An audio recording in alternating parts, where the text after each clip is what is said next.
मुझे तू बार-बार क्यों परेशान करती है? और तू बार-बार मुझे कॉल क्यों कर रही है? मुझे बार-बार कॉल मत करो। तूने कॉल क्यों किया भई मुझे? मैं अपने काम पर था और तुम बार-बार मुझे कॉल कर रहे हो। अरे मुझे बार-बार अपने सर के मैसेज आ रहे थे, तू बार-बार मुझे कॉल किए जा रहा है।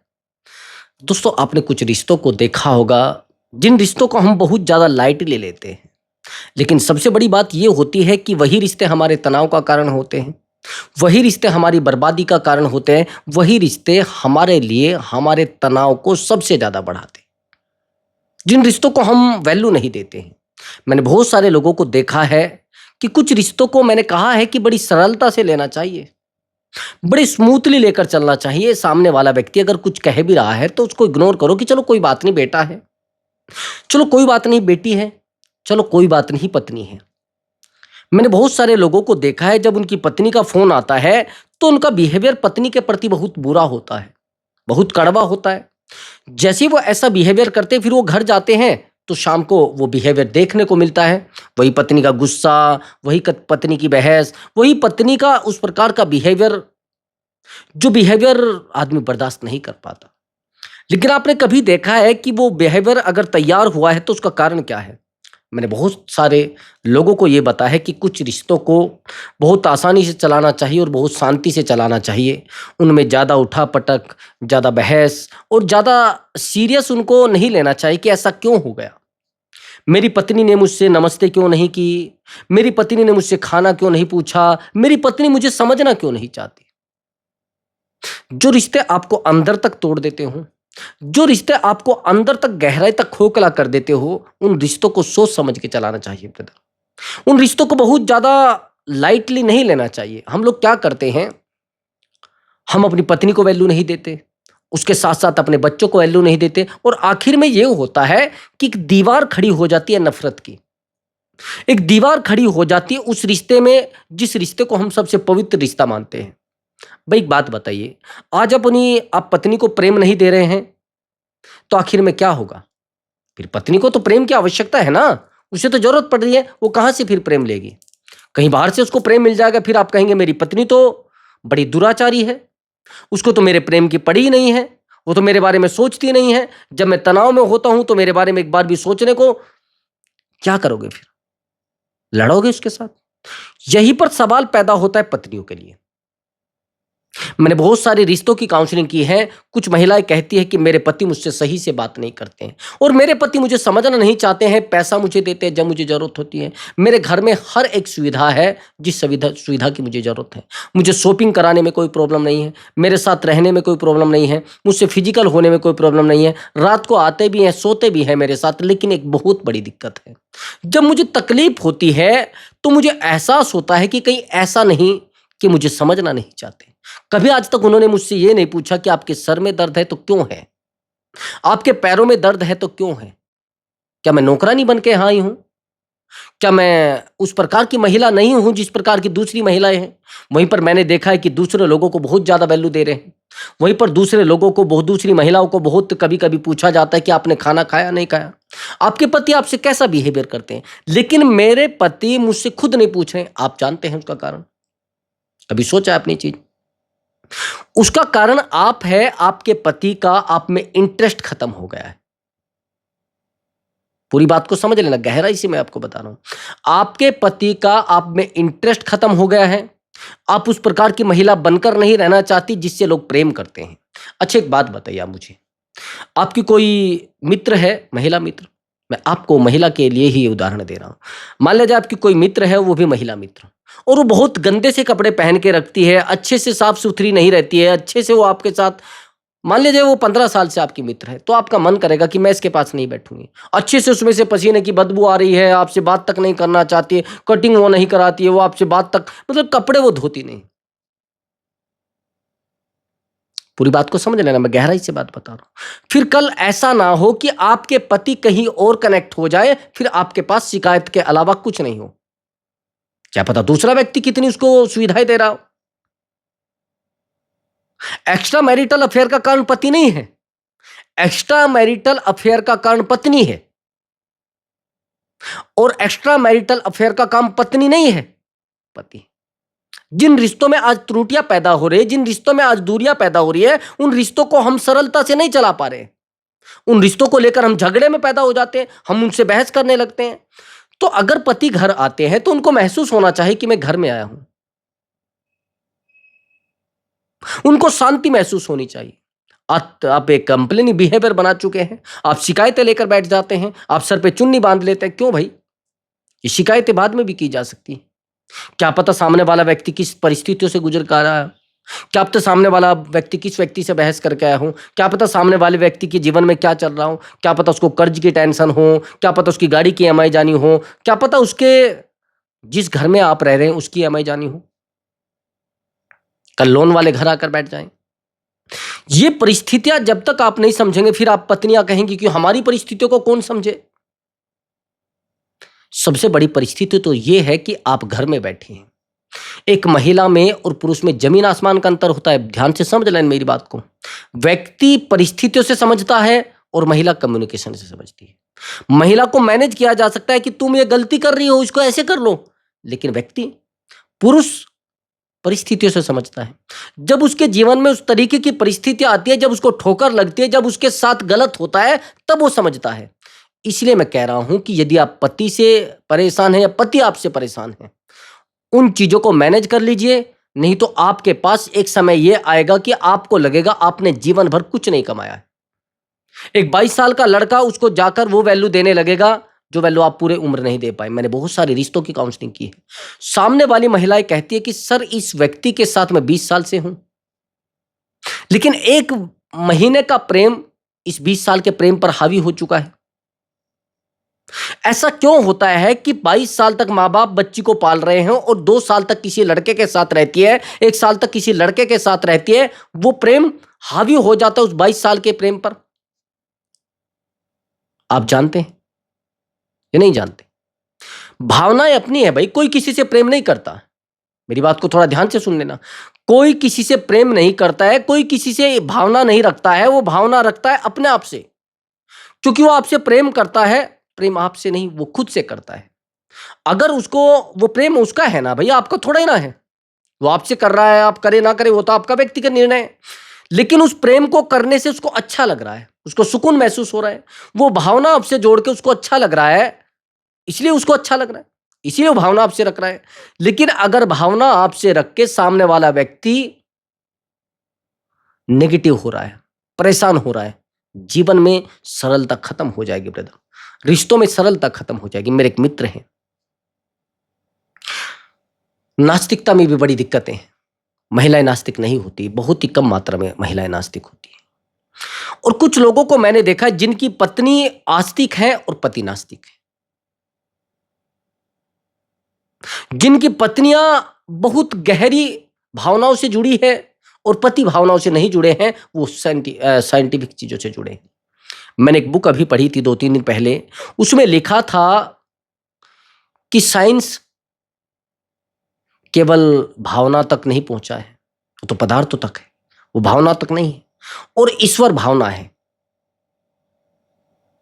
भावना को कोई कंट्रोल नहीं कर सकता, वो पदार्थों तक है भाई। विज्ञान पदार्थों तक है, भावनाओं तक नहीं है। तो भावनाएं अगर किसी मूर्ति से किसी की जुड़ गई है और आप उसको ठेस पहुंचा रहे हैं, तो आपके व्यक्तिगत रिश्तों में भी चली जाएंगी। मान लीजिए किसी व्यक्ति को जाते हुए किसी जगह पर सर झुकाने की आदत है। ऐसा आपने देखा होगा कि जिन लोगों को हम ज्यादा समझाने की कोशिश करते हैं, वही लोग हमें कम क्यों समझते हैं। जिन रिश्तों को हम ज्यादा संभालने की कोशिश करते हैं, वही रिश्ते हमसे दूर क्यों हो रहे हैं। जिन रिश्तों को हम बचाने की कोशिश कर रहे हैं, वही रिश्ते हमसे टूट क्यों रहे हैं, वही रिश्ते हमारे पास टिके क्यों नहीं हैं। क्यों ऐसा हो रहा है? हम प्रयास भी कर रहे हैं, हम मेहनत भी कर रहे हैं, हम रात दिन उन रिश्तों को समय भी दे रहे हैं। आपका कहना यह है कि सर मैं तो बहुत प्रतिष्ठित व्यक्ति हूं। बाद में आपको पता लगता है कि आपकी पत्नी तो आपसे बात ही नहीं करती है, आपकी पत्नी तो आपको गालियां देती है, आपकी पत्नी तो आपसे सही से बिहेवियर में नहीं रहती है, आपके बच्चे तो आपसे सही से बात ही नहीं करते। पहले ध्यान से मेरी बात को सुन लेना। बच्चों का जो बिहेवियर है वो निर्भर करता है आपकी पत्नी के ऊपर। पूरी बात को समझ लेना। आपकी पत्नी के ऊपर निर्भर करता है आपके बच्चों का बिहेवियर। समझ गए? अगर ये बिहेवियर बहुत अलग है, बहुत चेंजेस है, तो चीजें बहुत ज्यादा बिगड़ जाएंगी। चाहे कितने भी समझदार व्यक्ति हो, कितने मजबूत व्यक्ति हो, चीजें आपके जीवन से ऑटोमेटिक हट जाएंगी। चाहे आप कोशिश भी कर लेना, नहीं चीजें बन पाएंगी। आया समझ आपको? और हाँ, एक बात मैं और आपको बता देता हूं,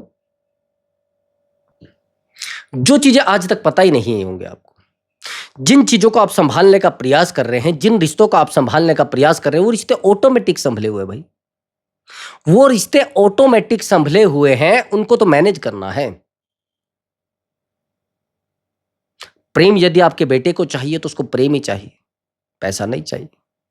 आपके बेटे को अगर कोई खिलौना चाहिए, उसको आपके घाटे से मतलब नहीं है, उसको आपकी नौकरी से मतलब नहीं है, उसको आपकी ईएमआई से मतलब नहीं है, क्योंकि उसकी भावनाएं उस खिलौने से जुड़ी हैं, उसका प्रेम उस खिलौने से जुड़ा है, उसका व्यक्तिगत जीवन उस खिलौने से जुड़ा है। वो क्यों आपकी भावनाओं को देखेगा?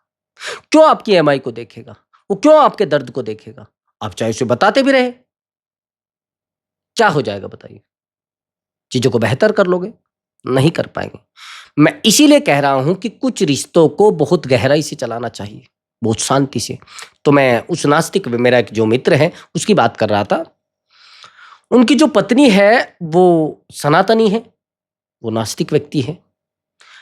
अंतर ये नहीं है कि वो रिश्ते अलग एक दिशा में जा रहे हैं, और चिंता का विषय ये है कि वो रिश्ते बन ही नहीं पा रहे हैं। वैचारिक मतभेद जीवन में आ चुका है। नहीं समझे? उन वैचारिक मतभेदों का मामला व्यक्तिगत रिश्तों पर पड़ रहा है। हालांकि मामला तो वह व्यक्तिगत नहीं है, वो मामला सामाजिक है, वो व्यक्तिगत नहीं है, वो भावनाओं से जुड़ा है। एक व्यक्ति की भावना ईश्वर से है, तो उसको तो चाहिए ना। जब तक वो दिया नहीं जलाएगा, उसका मन ही शांत नहीं होगा। एक व्यक्ति ये है, कोई दिया जलाएगा, उसको जब तक उसको दो चार बातें नहीं कहनी है, उसको शांति नहीं मिलेगी। मैंने बहुत सारे ऐसे लोगों को देखा है कि मैं भी एक समय पे नास्तिक था। मेरे सामने कोई आकर दिया जलाता था तो मैं उससे पूछता था, भाई ये दिया जलाने की आवश्यकता क्या पड़ी है आपको? नास्तिकता नेगेटिविटी का एक दूसरा रूप है।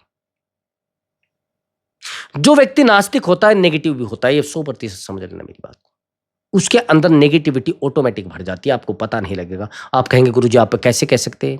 मैंने ये प्रमाण के साथ मैं कह सकता हूं, देख लीजिए किसी नास्तिक व्यक्ति को, वो नेगेटिव 100% होगा। अगर आप कहेंगे नहीं नहीं विदेशों में तो नास्तिकता है, किसने कहा वहां नास्तिकता है? वहां भावनाएं जुड़ी है भाई किसी मूर्ति से, वहां भावनाएं जुड़ी है बुद्ध से। समझ रहे? उनकी अपनी बुकें हैं भाई, अपनी पुस्तकें, पवित्र पुस्तकें, ग्रंथ हैं जिनसे उनकी भावनाएं जुड़ी हैं। हर व्यक्ति की भावना किसी कब्र से भी जुड़ सकती है, किसी मूर्ति से भी जुड़ सकती है, किसी पेड़ से भी जुड़ सकती है, लेकिन भावनाओं में हर व्यक्ति बंधा हुआ है। यदि आप नास्तिक हैं लेकिन आपकी भी भावनाएं हैं, ऐसा थोड़ा ही ना है। आपकी भावनाएं उन लोगों से हैं जो नास्तिकता का पाठ पढ़ाते हैं, इनकी भावनाएं उनसे हैं जो प्रेम का पाठ पढ़ाते हैं, जो ये कहते हैं कि भाई ये गलत है, ये सही है। गलत सही तो सब कहते हैं। जो नास्तिक है वो भी कहते हैं भाई जीवों पर दया करो, जो आस्तिक है वो भी कहते हैं भाई जीवों पर दया करो, जीवों के बारे में सोचो, जीवों ने कौन सा गलत कुछ किया है। किसी गरीब व्यक्ति पर अत्याचार मत करो, किसी कमजोर पर अत्याचार मत करो। कौन सा ऐसा धर्म है, कौन सा ऐसा मजहब है जिसमें ये कहा जाता है भाई गरीबों पर अत्याचार करो? तो मैं जहां से आपको यहां पर लाया हूं, कारण उसका समझ लीजिए। कारण यह है कि आप व्यक्तिगत रिश्तों में अपने व्यक्तिगत से निर्णयों को नत लेके जाइए। बात समझ लेना मेरी। व्यक्तिगत निर्णयों को व्यक्तिगत रिश्तों में मत लेकर जाइए। आपका व्यक्तिगत निर्णय है कि भाई देखो मैं किसी पूजा पाठ में नहीं बढ़ूंगा, लेकिन आपको अधिकार है, आप किसी को रोक भी नहीं सकते। उसको अधिकार मिला है, संविधान ने अधिकार दिया है इसको। कुछ भी मान सकता है, कुछ भी बोल सकता है, कुछ भी कर सकता है। मैं नहीं कह रहा हूं, संविधान पढ़ लेना आप। जब उसको अधिकार मिला है तो आपको अधिकार किसने दिया है कि ये चीजें ना किए, उसको मना किया जाए? आपको पाखंडवाद का खंडन करने का अधिकार है, किसी को जबरदस्ती उन चीजों में धकेलने का अधिकार नहीं है। किसी की भावनाओं को आप गाली दें, अरे ये तो पागल हो गई है, सारा दिन ये उठाकर भागती है, क्यों भाई? आप उसको, मैंने ये कहा है कि समझाने से और ज्यादा रिश्ते खत्म हो रहे हैं। मैं पारिवारिक रिश्तों की बात कर रहा हूं। मैंने 90% लोग ऐसे देखे हैं जिनकी पत्नियां आस्तिक हैं और उनके पति नास्तिक हैं। वो सारी दुनिया में ढोल बजाते हुए घूम रहे हैं कि मैं ये हूं, मैं वो हूं, लेकिन परिवार को वो आज तक नास्तिकता में नहीं ला पाए। कहीं ना कहीं बच्चा ना आस्तिक हो जाता है, कई बेटी नास्तिक हो जाती है, कई बेटी आस्तिक हो जाती है, कई पत्नी आस्तिक हो जाती है, कई पत्नी नास्तिक हो जाती है। ये चीजें इतनी गहराई तक उनके जीवन में चली गई है, आज वो रिश्तों को खत्म कर चुके हैं भाई।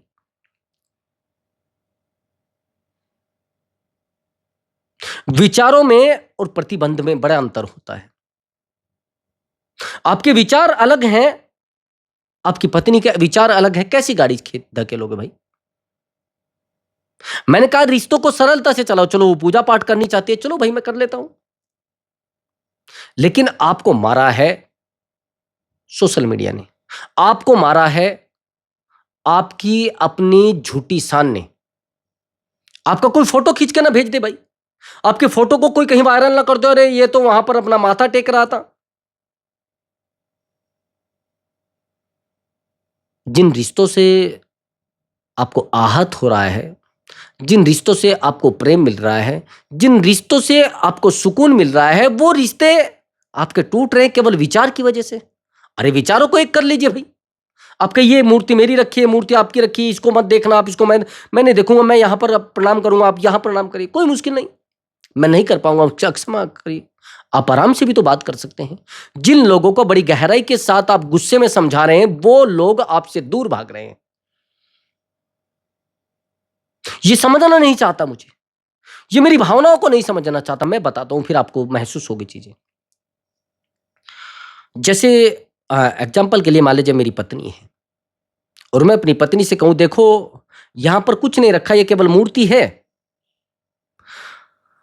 अब जो महिला 20 साल से या 10 साल से इस जाल में है, जाल मान लीजिए इसको आप, धर्म एक जाल होता है, मजहब एक जाल होता है, उस जगह पे वो अपनी भावनाओं को कनेक्ट कर चुकी है। और मैं 2 साल से किसी रिश्ते में आया हूं, मैं उसको कहने लग जाऊं, ये क्या ड्रामा तूने लगा रखा है भाई, ये तू माला जप रही है, ये तू माला लेकर बैठी है, तिलक लगा रही, क्या है? आज तो आपसे कहेगी, फिर 2-4 दिन बाद फिर कहेगी, 5 दिन बाद फिर कहेगी, लेकिन एक दिन बाद वो आपसे कुछ समय के बाद अपने जीवन को दूर कर लेगी। और अपने जीवन को जब दूर कर लेगी, ये बात वो किसी ऐसे व्यक्ति के सामने रखेगी जो व्यक्ति इन चीजों को मानता है, जैसे उसकी माता, जैसे उसके पिता, जैसे उसकी माता या फिर पिता। अब वो तो इन चीजों को मानते हैं ना भाई। अब उसकी भावनाएं वहां पर कनेक्ट हो जाएगी, फिर उनकी माता आपके सामने रखेगी, आप ऐसा क्यों कर रहे हैं हमारी बेटी के साथ, अब तो हमारी बेटी के ऊपर बहुत गलत गलत शब्द बोलते हैं। अब जब किसी से आप किसी विचारों की लड़ाई करते हैं तो बहस की लड़ाई भी हो जाती है।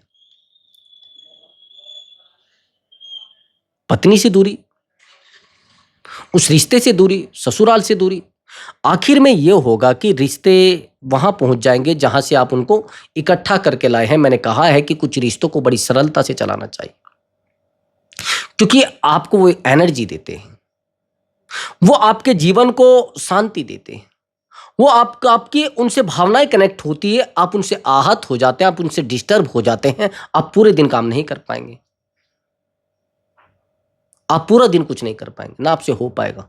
आप चाहे जितने समझदार व्यक्ति हो, आप चाहे जितने प्रतिष्ठित व्यक्ति हो, आपके जीवन में तनाव, परेशानी और झूठ, फालतू की चीजें भर जाएंगी, नहीं चल पाएगा आपसे।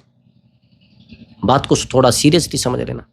और नहीं समझ पा रहे हो तो फिर टूटने के अलावा दूसरा कुछ नहीं बचा है, गलत चीजों के अलावा कुछ नहीं बचा है। ज्यादा घुटन और ज्यादा ड्रामा नहीं जीवन में चलाओ, चीजें आपके हाथ से छूट जाएंगी। आपके हाथ से वो रिश्ता छूट जाएगा जिस रिश्ते को आप संभालने की कोशिश कर रहे हैं, आपके हाथ से वो जीवन चला जाएगा जिस जीवन को आप बचाने की कोशिश कर रहे हैं। और हैरानी की बात समझिए, अगर आज आपके विचार और आपकी पत्नी के विचार बड़े अलग अलग हैं, तो आपके बच्चों के विचार आपसे अलग हो जाएंगे। आपके बच्चों का प्रेम आपसे नहीं जुड़ेगा, ये मैं लिख के कह सकता हूं। आप जानते हैं क्यों? क्योंकि एजुकेशन तो वहीं से मिल रही है ना, कोचिंग सेंटर तो वही है ना। प्रेम की कोचिंग, नफरत की कोचिंग और एजुकेशन की कोचिंग वहीं से मिल रही है। किसको बुरा समझाना है, किसको अच्छा समझाना है, तो फिर वो आपके विचारों पर क्यों चलाएगी उसको? वो तो कह देगी आपके पिताजी तो बेवकूफ है, उनको पता ही नहीं है क्या है। मैं एक काफी समय हो गया, तब मैं ठीक ठाक व्यक्ति था नहीं, इतनी ज़्यादा जानकारी थी नहीं, इतना जिसे कहते हैं कि अभी भी मैं इतना बेहतर नहीं हूँ, लेकिन ये है कि कुछ चीज़ें मेरे पास हैं जो मैं आप तक पहुँचाने का प्रयास करता हूँ। तो मेरे पास एक महिला आती है मेरी पत्नी के पास, तो उन्होंने कहा कि ऐसे ऐसे आप वहाँ चलिए और शायद चीज़ें बेहतर हो जाए। तो मैं भी चला गया, जैसे एक भक्त टाइप होते हैं, कोई ओझा, ऐसे चला गया। तो ऐसा नहीं कि उस डिपार्टमेंट में, उस जगह पर, उस क्षेत्र में केवल अनएजुकेटेड लोग हैं, अनपढ़ लोग हैं, ऐसा नहीं है। वहां पर तो पढ़े लिखे भी लोग हैं, ऐसा मत समझना है वहां पे, और हमसे भी ज्यादा पढ़े लिखे, हमसे ज्यादा प्रतिष्ठित लोग। तो फिर ये बताइए, फिर क्या कहेंगे लोग? उदाहरण के लिए मैंने पूछा, जहां मैं बैठा हुआ था, मुझसे मैं आगे बैठा हुआ था, तो पीछे मैंने देखा कि एक, मैंने पूछा आप क्या करती है? कि मैं ग्राम सचिव हूं और मेरे जीवन में ये है, मेरे पिताजी के साथ मैंने ये करा रखा है, लोगों ने ये करा रखा है, लोगों ने। ठीक है, मैं आपसे ये पूछना चाहता हूं, क्या वो एजुकेटेड महिला नहीं? अज्ञान और ज्ञान का कोई ये नहीं कि वो किसी अनपढ़ व्यक्ति में होगा। ज्ञानी में और पढ़े लिखे वाले व्यक्ति में बड़ा अंतर है। कोई जरूरी नहीं कि पढ़ा लिखा व्यक्ति ज्ञानी भी होगा। ज्ञान को तो तपस्या से पाना पड़ता है, अपने आप को झोंकना पड़ता है उन चीजों में जहां पर वो चीजें प्राप्त होती हैं। तो मैंने कहा कि आप यहाँ क्या, कि ऐसा ऐसा हो रहा है, तो भाई मैं कैसे लोगों को फिर कुछ कह पाता, क्योंकि मुझसे भी प्रतिष्ठित व्यक्ति वहां थे, मुझसे भी बेहतर व्यक्ति वहां थे। तो जो चीजें चल रही हैं, आप उनमें टोका टोकी करोगे तो आपका घर भी खराब हो सकता है, आप भी बर्बाद हो सकते हैं, आपके रिश्ते भी बर्बाद हो सकते हैं, आपका जीवन भी खराब हो सकता है। तो मेरा आपसे निवेदन है कि व्यक्तिगत रिश्तों को और पारिवारिक रिश्तों को, पति पत्नी के संबंधों को, माँ बाप के संबंध को और बेटा और बेटी के संबंधों को वैसे ही निभाए जैसे दुनिया निभा रही हैं। उनसे भावनाएं अपनी ना हटाए और अपने व्यक्तिगत दबाव को, अपने व्यक्तिगत निर्णयों को उनके जीवन में ना थोपे। और मैंने देखा भी है कि केवल दबाव मनुष्य कर रहा है। अगर एक पक्षी है, वो बच्चों को पैदा करता है, यानी अंडे देता है, बच्चे पैदा, वो निकल जाते हैं उनसे, वो उड़ जाते हैं। वो कहता है कि भाई देखो, इस दिशा में नहीं जाना, इस दिशा में जरूर जाना है, इस दिशा में कभी नहीं जाना है, इस जगह पे बैठना, आपको इस डाल पे बैठना, डाल से इधर मत बैठना। कोई ऐसी एजुकेशन दी जाती है क्या? ऐसी कोई दिशा बनाई जाती है क्या? मैं तो नहीं मानता। हाँ, एक बात मैं आपको बता सकता हूं कि दबाव और प्रेशर किसी पे डाल के आप रिश्तों को थोप नहीं सकते। आप अपनी भावनाओं को किसी के ऊपर दबाव में नहीं ला सकते। समझ गए? किसी का अपना निर्णय है, आप बताओ उसको, भाई देखो ये चीज गलत है, ये सही है। अगर आप समझा सकते हैं और आपके अंदर वो कुव्वत है, वो क्वालिटी है, वो गुणवत्ता है कि आप सामने वाले व्यक्ति को गलत सही का पाठ पढ़ा सकते कि गलत है सही है, आप उस प्रकार के व्यक्ति तो बनो, उस प्रकार के प्रतिष्ठित व्यक्ति तो बनो कि हर व्यक्ति आपकी बात माने। और आप कुछ कर नहीं पाए हैं जीवन में, कुछ आगे बढ़ नहीं पाए हैं, और आप लोगों को समझाते रहें, क्या है भाई? आपको लोग पहचानते नहीं, आपकी बात नहीं मानते हैं लोग, तो आपकी पत्नी कैसे मान लेगी? आप उस लेवल पर जाइए भाई, उस जगह पे जाइए, फिर लोग, परिवार आपका सम्मान करेंगे, आपको प्रतिष्ठित व्यक्ति मानेंगे। तो प्रिय दर्शकों, यदि आपको हमारी वीडियो अच्छी लगी है तो वीडियो को लाइक करें और चैनल को अवश्य सब्सक्राइब करें। अब की बार मैं इससे बेहतर विषय लेकर आऊंगा। प्रणाम मेरे प्रिय दर्शकों।